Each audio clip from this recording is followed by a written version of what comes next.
નમસ્તે, હું doctor Aruna Kolariya, physiotherapist, fitness and yoga trainer. આજના વિડીયોમાં હું તમારી સાથે પીસીઓડી વિશે વાત કરવા ઈચ્છું છું. આજે પીસીઓડીથી ઘણી સ્ત્રીઓ પ્રભાવિત છે. ઇનફેક્ટ 13-14 વર્ષની બાળકીઓથી લઈ મેનોપોઝ ધરાવતી સ્ત્રીઓને પીસીઓડી છે.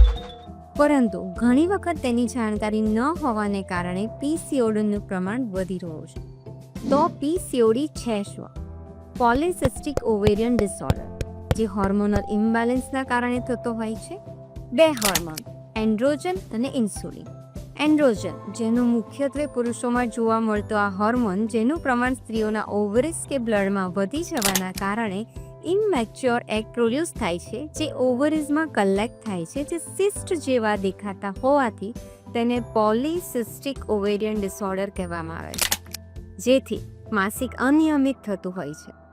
ઇન્સ્યુલિન, જેની સેલ પર ઇફેક્ટ ઓછી થવાના કારણે ગ્લુકોઝનો ઉપયોગ ન થવાથી ઇન્સ્યુલિન લેવલ વધે છે, જેથી ફેટ ડિપોઝિશન વધે છે અને મોટાપા જેવી સમસ્યા ઊભી થાય છે, જેના કારણે ઇન્સ્યુલિન રેઝિસ્ટન્સ, ડાયાબિટીસ થવાના ચાન્સ વધી જાય છે.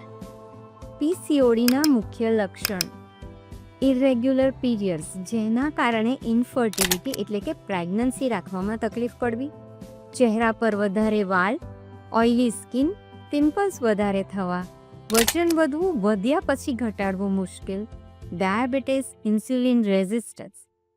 પીસીઓડીની ફક્ત શારીરિક નહીં પણ માનસિક સ્વાસ્થ્ય પર પણ ખૂબ અસર થાય છે. સ્ત્રીઓ ચિંતા, ડિપ્રેશન અને આત્મવિશ્વાસની ઓછપની લાગણીઓ અનુભવતી હોય છે. પીસીઓડીના કારણે ડાયાબિટીસ, હૃદયરોગ, ઇન્ફર્ટિલિટી જેવી સમસ્યાઓ થતી હોય છે. આમાંથી જો કોઈ પણ લક્ષણો તમને જણાય તો ડૉક્ટરની સલાહ લેવી જરૂરી છે. હોર્મોન્સને સંતુલિત કરવા માટે દવાઓ લેવાતી હોય છે, પણ આનો મુખ્ય ઉપચાર યોગ, મેડિટેશન, પ્રાણાયામ અને લાઇફસ્ટાઇલમાં ચેન્જીસ દ્વારા જ છે. પીસીઓડી મેનેજ કરવામાં યોગ કેવી રીતે મદદરૂપ થાય છે? તો યોગ, પ્રાણાયામ, મેડિટેશન દ્વારા સ્ટ્રેસ ઘટે છે, હોર્મોન સંતુલિત થાય છે, વજન નિયંત્રિત કરી શકાય છે, ઇન્સ્યુલિન સંવેદનશીલતા સુધરે છે, શરીર અને મન સ્વસ્થ રહે છે. કેટલાક યોગ આસનોની સિરીઝ તમે આ વિડીયોમાં હવે જોવા મળશે. પીસીઓડી મેનેજ કરવા માટે યોગની સાથે સાથે જીવનશૈલીમાં પણ ફેરફાર કરવો ખૂબ જ જરૂરી છે. જેમ કે સંતુલિત આહાર, નિયમિત યોગ અને કસરતો જીવનમાં અપનાવો, પ્રાણાયામ, મેડિટેશન દ્વારા સ્ટ્રેસ મેનેજ કરવું, પૂરતી ઊંઘ લેવી, જરૂર જણાય તો ડૉક્ટરની સલાહ અનુસાર દવાઓ કે સપ્લિમેન્ટ્સ લેવા. પીસીઓડી વિશે એક ભ્રમ એ છે કે તે વધારે વજન ધરાવતી સ્ત્રીઓને જ થાય છે. ના, પીસીઓડી કોઈ પણ સ્ત્રીને થઈ શકે છે. અને બીજો ભ્રમ એવો છે કે પીસીઓડી હોય તો ગર્ભધારણ થઈ શકતું નથી.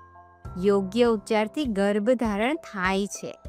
જો તમને આ વિડીયો ઉપયોગી લાગ્યો હોય તો કૃપા કરીને તેને શેર કરો, જેથી વધુ લોકો પીસીઓડી વિશે જાણકારી મેળવીશું.